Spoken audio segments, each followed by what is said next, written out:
네, 오늘도 주의 전에 모여 예배하는 여러분의 삶에 하나님의 크신 은혜와 사랑이 가득하기를 주님의 이름으로 축복합니다. 우리 함께 인사하겠습니다. 오늘도 잘 오셨습니다. 당신을 보니 행복합니다. 오늘도 은혜 넘치시길 바랍니다.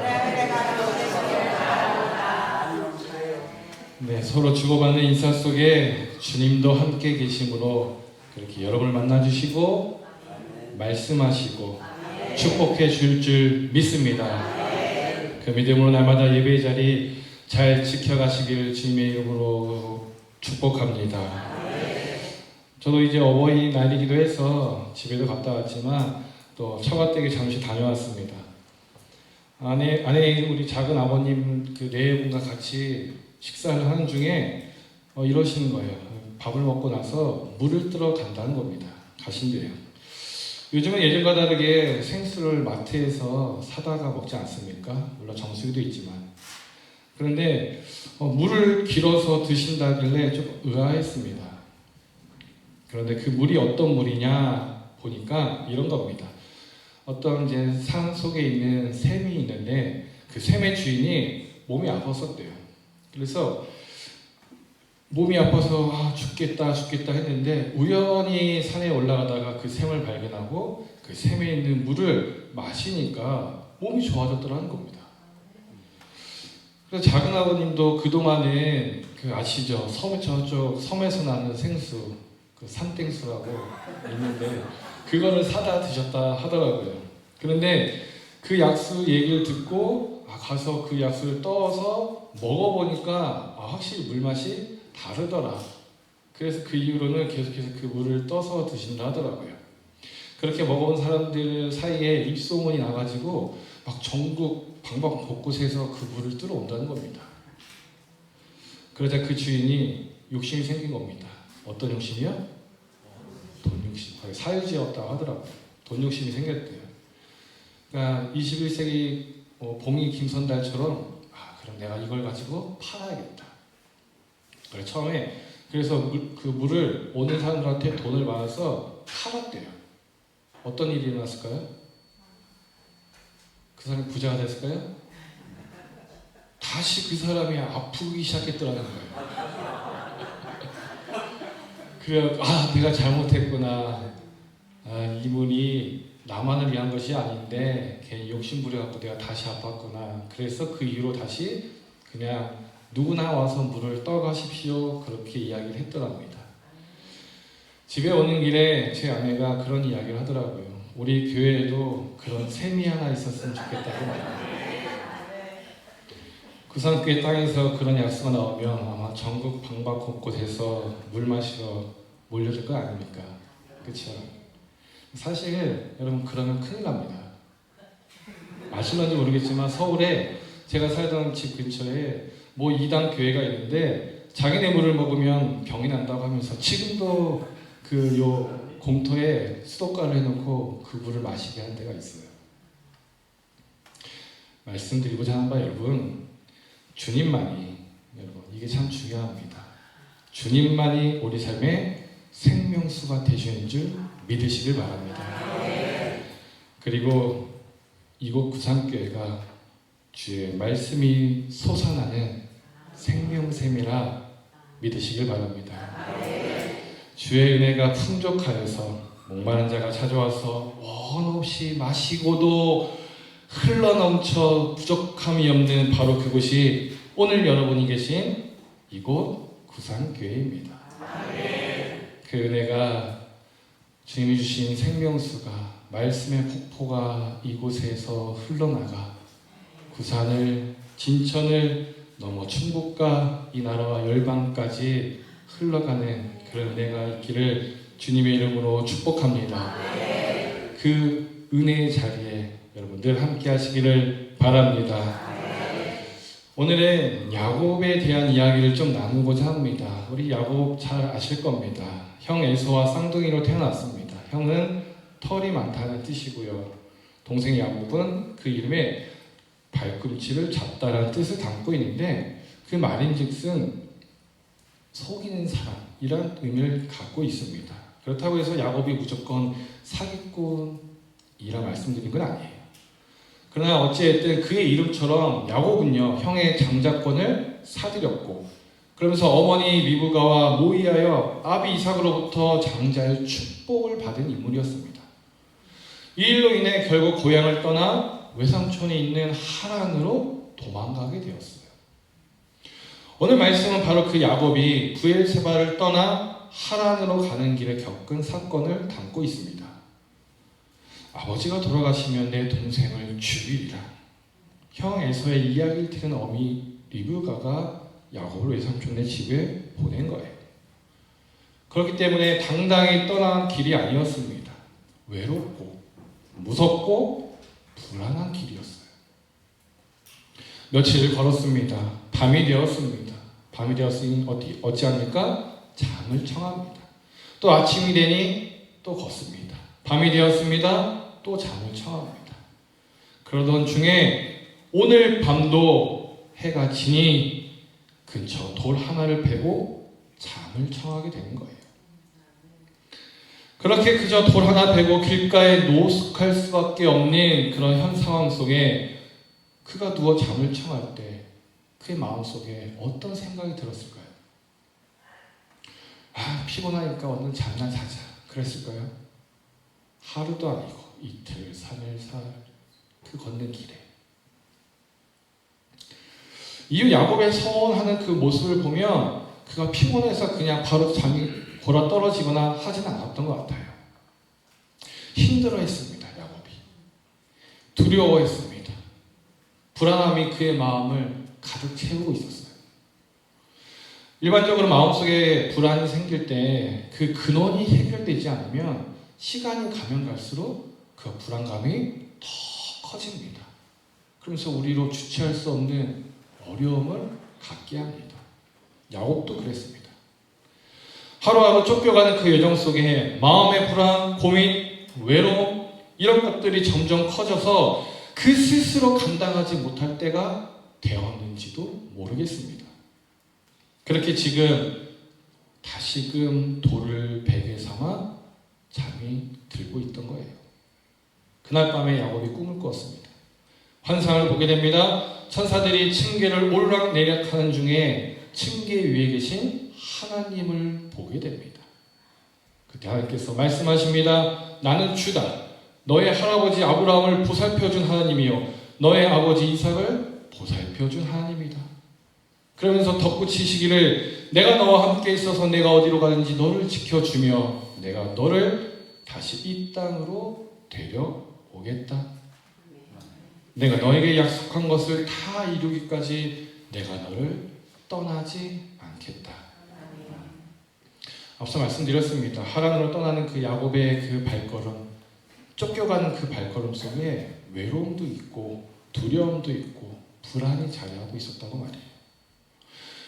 그런 야곱에게 하나님께서 딱 나타나 말씀하시기를 내가 너와 함께하겠다. 내가 너를 지켜주겠다. 그리고 다시 너를 이 땅으로 데려오겠다. 이 말씀을 들을 때 야곱의 기분이 어떠했을까요? 지금 야곱이 가지고 있던 그 불안을 단번에 해소시켜 주시는 하나님의 말씀이었어요. 내가 지금 너와 함께 하겠다. 너를 지켜주겠다. 다시 돌아오겠다. 하나님께서는 지금 야곱의 그 마음 상태를 정확히 아시고 그 불안과 두려움에 대한 해답을 제시해 주고 계신 겁니다. 내가 너와 함께하며 너를 지켜줄 테니 이제는 두려워하지 마라. 무서워하지 마라. 불안해하지 마라. 사랑하는 여러분, 이처럼 우리의 하나님, 여러분의 하나님은요, 여러분의 상황을 정확히 아시고 그 필요를 채워주시는 하나님이심을 여러분 믿으시길 바랍니다. 그 믿음으로 말미암아 여러분 마음에 있는 걱정, 근심, 염려, 불안 이제 모두 다 떨쳐버리시길 바랍니다. 때마다 우리 마음을 어지럽히는 여러 가지 문제들이 생겨납니다. 그렇죠? 여러분 그런 일들에 휘둘리지 마시길 바랍니다. 순간순간 오는 유혹과 어려움, 걱정, 문제들 우리로 힘들게 할 수 있지만 그것 때문에 우리가 넘어지거나 좌절하거나 절망하지 말자는 거예요. 그때 하나님의 도우심이 여러분에게 임하는 줄 믿으시길 바랍니다. 우리 모두는 언약 백성이에요. 야곱뿐만 아니라 여러분 한 사람 한 사람도 다 언약 백성이랍니다. 때문에 하나님께서 여러분의 삶도 보살펴 주십니다. 야곱의 필요를 아셨던 그 하나님께서 오늘 여러분의 필요를 정확히 하시고 그에 대한 불안과 두려움 모두 해소시켜 줄 믿습니다. 그러한 은혜가 있기를 주님의 이름으로 축복합니다. 그런 가운데 하나님께서 주시는 축복의 말씀 우리가 계속해서 살펴볼 터인데 13절 중반이야 14절 말씀입니다. 내가 지금 누워있는 이 땅을 내가 너와 너의 자손에게 주겠다. 너의 자손이 땅의 티끌처럼 많아질 것이며 동서남북 사방으로 퍼질 것이다. 이 땅 위의 모든 백성이 너와 너의 자손 덕에 복을 받게 될 것이다. 그런데 여러분 어디서 많이 들어본 이야기 같지 않습니까? 하나님께서 아브라함에게 말씀하십니다. 창세기 12장 2절 이하에 보면 내가 너를 큰 민족이 되게 하고 너에게 복을 주어서 내게 크게 너의 이름이 크게 되게 하겠다. 너는 복의 근원이 될 것이다. 또 창세기 13장 14절 이하에 보면 너 있는 곳에서 눈을 크게 뜨고 북쪽과 남쪽, 동쪽과 서쪽을 보아라. 내 눈에 보이는 이 모든 땅을 내가 너와 내 자손에게 아주 주겠다. 내가 너의 자손을 땅의 먼지처럼 셀 수 없이 많아지게 하겠다. 그렇게 말씀하셨습니다. 뿐만 아닙니다. 창세기 25장 11절 이하에 보면 아브라함이 죽은 후에 하나님께서 아들 이삭에게 그 복을 주셨더라. 그렇게 기록하고 있습니다. 말씀드리고자 하는 바 여러분, 이처럼 하나님께서 아브라함에게 그리고 하나님께서 이삭에게 주셨던 그 언약의 말씀, 그 축복의 말씀을 지금 야곱에게도 동일하게 말씀하고 계심을 우리는 보게 되는 거예요. 하나님께서 지금 단순히 야곱만을 위한 축복을 주고 계신 것이 아니라는 겁니다. 할아버지에게 그리고 아버지에게 주셨던 그 언약을 야곱을 통해 계속해서 이어가겠다 말씀하고 계신 거예요. 이를 위해 하나님께서 야곱과 함께 계신다 하신 거고요. 야곱을 지켜주시겠다 약속해 주신 겁니다. 사랑하는 여러분, 하나님의 언약이, 하나님의 축복이 계속해서 여러분의 가정에 흘러가기를 주님의 이름으로 축복합니다. 무엇보다 대를 이어 흘러가길 주님의 이름으로 축복합니다. 오늘 말씀의 핵심이기도 합니다. 대를 잇는 축복. 보십시오 여러분. 하나님께서 지금 야곱을 축복해 주시면서 자신을 소개하고 있는데 어떻게 소개하고 계십니까? 나는 주다. 나는 여호와다 이겁니다. 그런데 그것으로 끝나지 아니하고 이 말씀만으로 충분한데 이어서 하신 말씀이 있습니다. 그것이 무엇입니까? 나는 너의 할아버지 아브라함을 보살펴준 하나님이요 또 너의 아버지 이삭을 보살펴준 하나님이다. 무슨 의미입니까? 하나님의 보살핌이요 아브라함에게 있었고 그 보살핌이 이어서 이삭에게도 이어졌고 그렇게 지금 야곱의 가정에 야곱의 가문에 그 보살핌이 대대로 이어져 가고 있었던 겁니다. 우리나라 여러분 전 세계적으로 치안이 참 잘 되어 있는 나라입니다. 이제는 교통사고도 많이 줄어들었습니다. 이전보다는 확실히 사건 사고가 많이 없어졌다 그렇게 이야기하곤 합니다. 그럼에도 불구하고 언제 어떤 일이 일어날지 모르는 시대에 우리가 살고 있어요. 한편으로는. 그렇다고 해서 우리가 안전불감증 또는 건강염려증에 빠져 사시겠습니까? 바라기는 하나님께서 여러분과 여러분 가정을 돌봐주시리라. 나와 우리 가정을 보살펴 주시리라는 그 믿음을 가지고 살아가시길 바랍니다. 그렇게 저와 여러분의 가정에 하나님의 보살핌이 계속해서 이어져가는 그런 은혜가 있기를 주님의 이름으로 축복합니다. 그런데 여기서 하나 아셔야 할 것이 있습니다. 단순히 하나님의 보살핌이 여러분만 하나님을 안다 해서 이어진 것이 아니더라고요. 지금 이 자리에는 여러분만 예배한다고 해서 그 축복이 이어진 것이 아니라는 겁니다. 가족이, 특별히 자녀들이 계속해서 주님을 알고 믿고 주님의 백성일 때 비로소 그 은혜가 이어지는 거예요. 그런 맥락에서 보살핌의 그 은혜, 그 축복이 여러분의 가정에 계속해서 이어지기 위해서는 우리 한번 따라하겠습니다. 신앙이 이어져야 합니다. 다시 한번 합시다. 신앙이 이어져야 합니다. 여러분의 신앙이 여러분의 자녀에게 혹은 여러분의 부모에게, 여러분의 형제, 자매에게 이어져야겠습니다. 그리고 이를 위해서 지금 이 자리에 있는 여러분들이 가정 안에 복음의 통로가 되어야겠습니다. 사실 가족 구원 쉽지 않아요. 가장 가까이 있는 사람이 가장 어렵습니다. 그러나 그 어느 것보다 그 사명에 목숨 거는 여러분 되시길 바랍니다. 제 아내 집안이 친할머니, 할머니 때부터 예수님을 영접하셨습니다. 한 100년 그 초창기 서산에 막 복음이 들어갔을 때 할머니를 통해서 자녀들이 예수를 믿고 또 자손들이 예수를 믿어 지금 나름 신앙의 가문으로 살아가고 있습니다. 근데 사실 제 아내 가문이요, 자체 사랑이 있을 만큼 지극히 유교적인 집안이에요. 폐를 모시고 그렇게 조상을 섬기는 그런 집안이었습니다.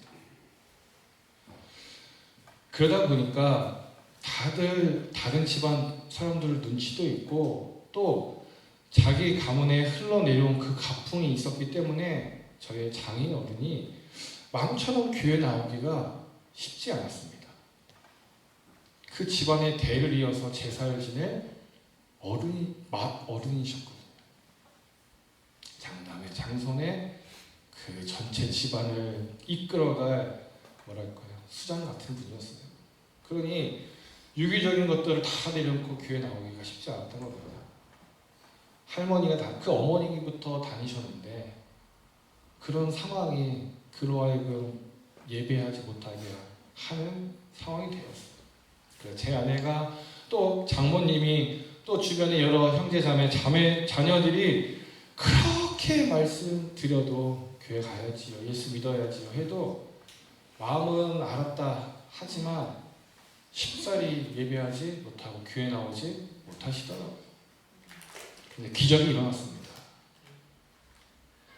노년에 몸이 조금 안 좋으셔서 집에 좀 계실 때가 있었는데 때마다 시마다 교회 목사님이 오셨던 거예요.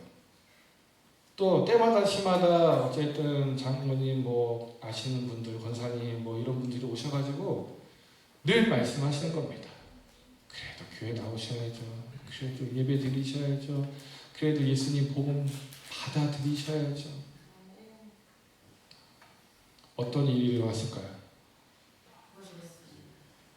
제가 기적이라 했죠. 사람의 마음을 바꾸는 게 사실은 기적입니다.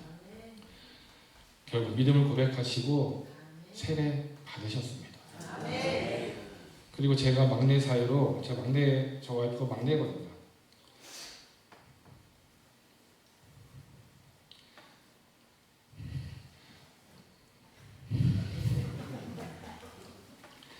제가 이제 막내 사이로 목사가 되고 교회 사역할 때 엄청 좋아하셨습니다.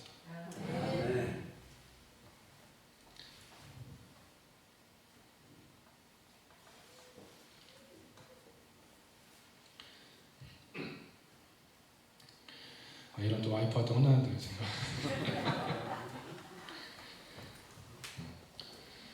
물론 이제 지금 돌아가셨지만 아마 제가 이 자리에 서 계신 것 천국에서 보시면서 흐뭇해하지 않으실까 감사해야지 않으실까라는 생각을 좀 가져봤습니다.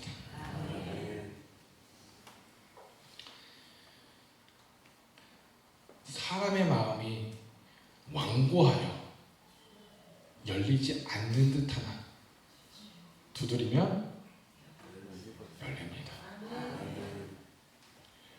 혹 여러분 가정에 아직까지 주님을 믿지 아니하는 이들이 있다면 목숨 걸고 기도하시길 바랍니다. 그리고 복음을 전하시길 바랍니다. 복음을 전하고 받아들이는 것에 어찌 보면 지혜도 필요합니다. 잘 전할 수 있는. 그리고 타이밍도 필요해요. 그러나 더 중요한 것은 예수님께서 한 영혼을 천금보다 귀하게 여기셨듯 가족을 넘어 그래 한 영혼을 살리고자 하는 국률함이 여러분 안에도 있어야 한다는 겁니다. 믿든지 말든지 네 알아서 해라. 아닙니다. 제가 다음 주에 이제 교회 사역, 헌신 이런 말씀을 같이 나눌 건데 여러분 그것보다 더 중요한 사명이 우리에게 있어요. 우리 가족을 구원시키는 겁니다. 나이가 많든 적든 집안의 어른이든 아이든 먼저 믿는 자들로서 여러분의 첫 번째 사명은 바로 가족 구원이라 여기시고 그 사명 잘 감당하시길 바랍니다. 여러분 좋은 거 있으면 나눠 먹어야지. 혼자 먹으면 뭐라 합니까? 욕심쟁이에요. 굿뉴스, 복음 전하고 믿게 해야지. 혼자만 구원받는다? 여러분만 갖고 있는다? 욕심으로 봐야 할까요? 아니면 방종으로 봐야 할까요? 말씀했습니다, 여러분. 우리 가정이 다름하지 않아서 우리 계속해서 기도하죠. 행복한 가정이 되게 하여 주옵소서. 사랑이 넘치는 가정이 되게 하여 주옵소서. 또 자녀들이 잘 되게 하여 주옵소서. 부모님이 건강하게 하여 주옵소서. 등등 여러 가지 제목을 가지고 가정을 위해 기도합니다. 그런데 무엇보다 우리가 기도해야 할 것은요. 우리의 가정 시작이 그 언제부터였는지 모르겠지만 대를 이어 주님을 섬기는 가정이 되게 하여 주옵소서. 온 가족 주님을 섬김으로 악한 세대 가운데 구원을 입은 노아의 가족처럼 우리 모두가 다 천국의 기쁨을 누리게 하여 주옵소서. 그리하여 아브라함에서부터 야곱에 이르기까지 요셉에 이르기까지 그 가문에 흐르는 주님의 축복이 우리의 가문에도 이어가게 하여 주옵소서. 기도하시길 바랍니다. 오늘 말씀의 제목 이어져야 합니다 라고 정해보았습니다. 무엇이 이어져야겠습니까? 신앙이 이어져야겠습니다. 그리할 때 축복이 이어지는 겁니다. 신앙의 계승 발전 없이 여러분 가정이 잘 되고 자녀가 잘 되길 바라는 마음은 어찌 보면 욕심이에요. 바라기는 이 자리에 함께 하는 자녀부터 우리 어린 준우 왔네요. 준우부터 청년의 이르기까지 부모의 신앙, 형제, 자매의 신앙을 계속해서 이어갑시다. 욕심을 내기보다 잘 되려고 욕심을 내기보다 먼저 자녀에게 믿음을 또 가족 구성원의 믿음을 심겨주자는 겁니다. 그러니까 우리 성령님 기도 잘 해주셨는데 오늘 말씀에 사실 기도의 내용이 다 있어가지고 제가 깜짝 놀랐습니다. 각 가정들이 또 있지만 무엇보다 우리 영적으로 하나 된 가정입니다. 우리 구상교회 이 공동체 안에서 서로 앞서거니 뒤서거니 땡겨주고 가면서 우리의 믿음이 너무 자라되 우리만 잘 되려고 하지 말고 우리 아내인, 우리 가족들 또 우리 친척들, 친구들 그들도 구원받는 일에 우리가 애써야겠습니다. 가업을 잇는 기업들이 있죠. 그렇죠? 왜 있습니까? 먹고 살 게 없어서요? 그래도 부모가 자식에게 그 가업을 이어줄 때는 그것이 좋게 여겨지기 때문입니다. 여러분이 믿는 하나님, 여러분에게 어떤 존재입니까? 자녀에게, 부모에게, 친구들에게 알릴 만한, 전할 만한 하나님입니까? 아니면 나만 믿고 끝나야지, 그럴 만한 하나님입니까? 이 한 주 한번 묵상해 보시길 바랍니다. 사실 이 질문에 대한 답 여러분들이 너무나도 잘 알고 계실 겁니다. 바라기는 사랑하는 성도 여러분, 우리 구상교회 성도라면 단순히 내가 믿어 우리 가족이 복받는 것에서 그들이 믿어 계속해서, 그러니까 나만 믿어 가족이 잘 되는 것이 아니라 우리 모두가 함께 믿어 온 가족이 주님의 축복 아래 머무는 그런 가정을 이뤄갑시다. 그리하여 아브라함의 축복이 야곱에게, 그리고 오늘 예배드리는 여러분들의 모든 가정에 계속해서 흘러나가 믿음의 명분 가문을 이뤄가며 그렇게 계속해서 하나님의 언약이, 하나님의 축복이 여러분 삶에 임함으로 여러분 가정을 통해 큰 일을 이뤄줄 줄 믿습니다. 그러나 내가 있기를 주님의 이름으로 축복합니다.